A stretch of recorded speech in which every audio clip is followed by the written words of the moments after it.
शरणं गच्छामि। सम्मानित साथियों, नमो बुद्धाय, जय भीम। आज के अंबेडकर संदेश में बहुत ही क्रांतिकारी विषय लेकर हम उपस्थित हुए हैं।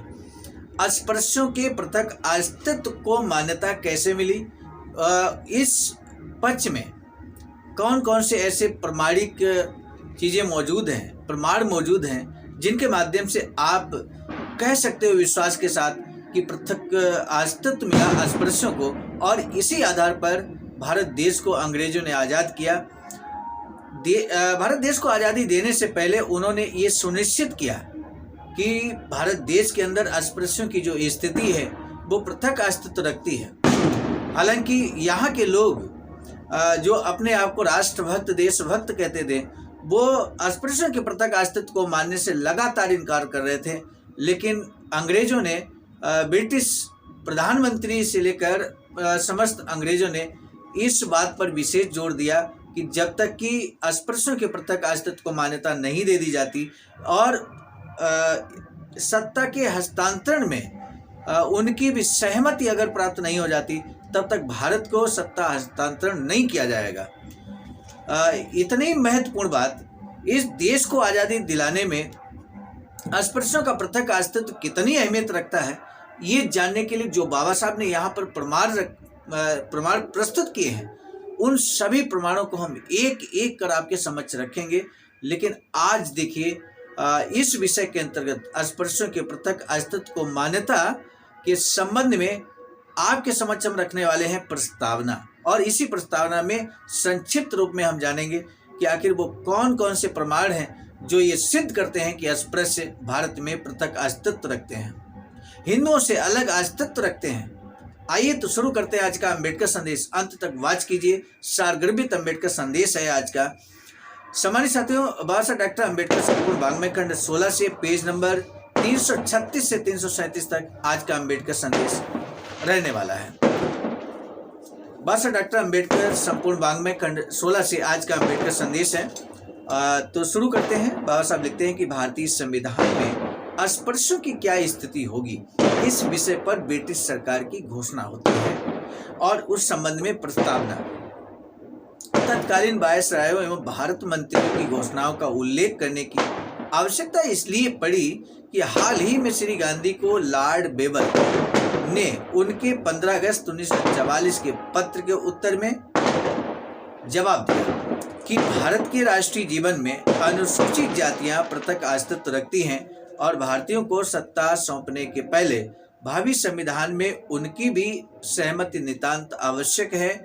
उसकी समाचार पत्रों द्वारा काफ़ी आलोचना हुई।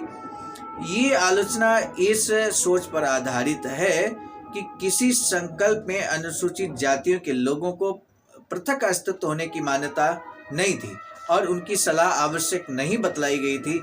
ऐसा विश्वास अल्पसंख्यकों के संबंध में कुछ नहीं कहता और ये तर्क दिया जाता है कि अनुसूचित जातियां न तो कोई प्रजाति है और न धार्मिक अल्पसंख्यक है।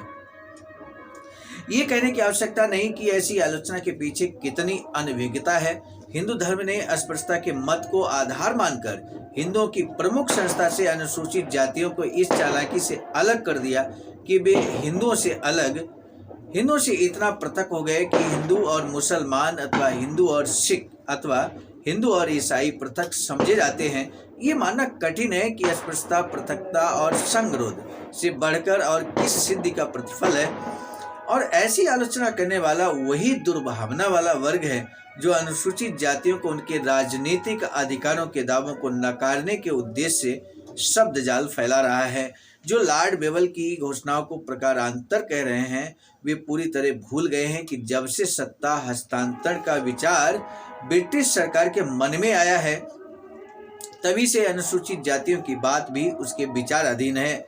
1917 से जब मॉन्टेग्यू चेम्सफोर्ड रिपोर्ट में उत्तरदायी सरकार की वकालत की गई थी, ब्रिटिश सरकार ने एक निश्चित रूप स्पष्ट कर दिया था कि जब तक अनुसूचित जातियों का संरक्षण समुचित संवैधानिक व्यवस्था द्वारा नहीं कर दिया जाता, किसी भी स्थिति में भारतीयों को सत्ता हस्तांतरित नहीं की जा सकती। वर्ष 1917 से 1941 तक समय समय पर वायसरायों तथा भारतीय सचिवों के द्वारा की गई घोषणाओं में से कुछ घोषणाएं अगले प्रश्नों पर उद्धृत की गई हैं। मतलब सभी घोषणाएं तो नहीं, लेकिन कुछ जो महत्वपूर्ण घोषणाएं हैं वो यहाँ पर उद्धृत कर दी हैं बाबा साहब ने, जिनको हम एक एक कर आपके समक्ष रखने वाले हैं। बाबा साहब आगे लिखते हैं, इससे इस तर्क की मान्यता को बल मिलता है कि भारत के राष्ट्रीय जीवन में अनुसूचित जातियों के लोगों का पृथक एवं महत्वपूर्ण अस्तित्व है और सभी प्रकार के प्रस्तावों और संवैधानिक क्रियाकलाप में उनकी सहमति की नितांत आवश्यकता है। क्रिप्स प्रस्ताव के बनने से बहुत पहले ब्रिटिश सरकार के दोनों प्रतिनिधि भारत सचिव तथा वायसराय ने भी इस प्रकार के विचार प्रकट किए थे। खास तौर पर श्री एमरी के 14 अगस्त 1940 तथा लॉर्ड लिनलिथगो के 10 जनवरी 1940 के वक्तव्य ध्यान देने योग्य हैं। मुझे आशा है कि इन घोषणाओं के अध्ययनों से वे लोग जो अनुसूचित जातियों के राजनीतिक अधिकारों को नकारने के प्रयत्न करते हैं समझेंगे कि उनका अनावश्यक प्रचार कितना मूर्खतापूर्ण है एवं द्वेष भावना से परिपूर्ण है। सामान्य साथियों, आज के अम्बेडकर संदेश का जो महत्वपूर्ण प्रश्न है, आज के अम्बेडकर संदेश को हम यहीं पर रोकना चाहेंगे और इसके बाद भारतीय संवैधानिक सुधार 1917 मोंटेग्यू जेम्स बोर्ड रिपोर्ट का जो अंश जिसमें वो अस्पृश्यों को पृथक अस्तित्व का दर्जा देते हैं, ये रिपोर्ट हम आपके समक्ष रखेंगे। और इसके बाद साउथ मेरो मताधिकार कमेटी की रिपोर्ट भी हम आपके समक्ष रखने वाले हैं। संवैधानिक उपयोग की नियुक्ति पर 30 मार्च 1927 को हाउस ऑफ लॉर्ड में भारत सचिव लॉर्ड बर्कनहेड के भाषण का अंश भी हम आपके समक्ष रखेंगे। साइमन कमीशन, लोथियन कमेटी आदि बहुत सारी रिपोर्ट्स हम आपके समक्ष रखने वाले हैं। आने वाले अम्बेडकर संदेश में बहुत महत्वपूर्ण बातें होने वाली हैं और इन्हीं रिपोर्ट्स के आधार पर यही जो प्रमाण है जिनके आधार पर दिल खोल कर आप बोल सकते हैं कि पृथक अस्तित्व अस्पृश्यों का यहाँ पर सुनिश्चित किया गया है, वो सुनिश्चित है और उसी आधार पर भारत देश को आज़ाद किया गया, भारत देश में सत्ता का हस्तांतरण किया गया है। सामान्य साथियों, आज जो महत्वपूर्ण प्रश्न है आज के अम्बेडकर संदेश का वो ये है कि लॉर्ड बेबल ने श्री गांधी जी को कहा जवाब देते हुए कि भारत के राष्ट्रीय जीवन में अनुसूचित जातियां पृथक अस्तित्व रखती हैं। तो ये श्री गांधी ने एक पत्र लिखा था लॉर्ड बेबल को श्री गांधी जी ने एक पत्र लिखा था। उसी पत्र के जवाब में लॉर्ड बेबल कहते हैं कि भारत के राष्ट्रीय जीवन में अस्पृश्यों का पृथक अस्तित्व है। तो सामान्य साथियों, आपको बस ये बताना है कि श्री गांधी ने लॉर्ड बेबल को वो पत्र कितनी तारीख को लिखा था, वो डेट आपको बता देना है, किस डेट को किस ईयर में श्री गांधी ने लॉर्ड बेबल को पत्र लिखा था और उसका जवाब देते हुए लॉर्ड बेबल ने भारत के राष्ट्रीय जीवन में अनुसूचित जातियां पृथक अस्तित्व रखती हैं ऐसा कहा था। आज का महत्वपूर्ण प्रश्न आप जरूर समझ गए होंगे और इसी के अनुसार हमें आपके जवाब का बेसब्री से इंतजार रहेगा। आज का अम्बेडकर संदेश सारगर्भित था लेकिन अंत तक आपने सुना, इसका तहे दिल से साधुवाद व्यक्त करते हुए अब हम यहीं रोकेंगे। मिलेंगे नए डॉक्टर अम्बेडकर संदेश में। आप सभी को सादर नमो बुद्धाय, जय भीम। सामान्य साथियों, हम एक महत्वपूर्ण बात बताना उचित समझते हैं। बाबा साहब की अधूरी इच्छा के अनुरूप एक वैचारिक सेंटर निर्माणाधीन है सारनाथ वाराणसी में, जहां पर 14,000 स्क्वायर फीट जमीन परचेज कर ली गई है ring road green city Faridpur Sarnath में।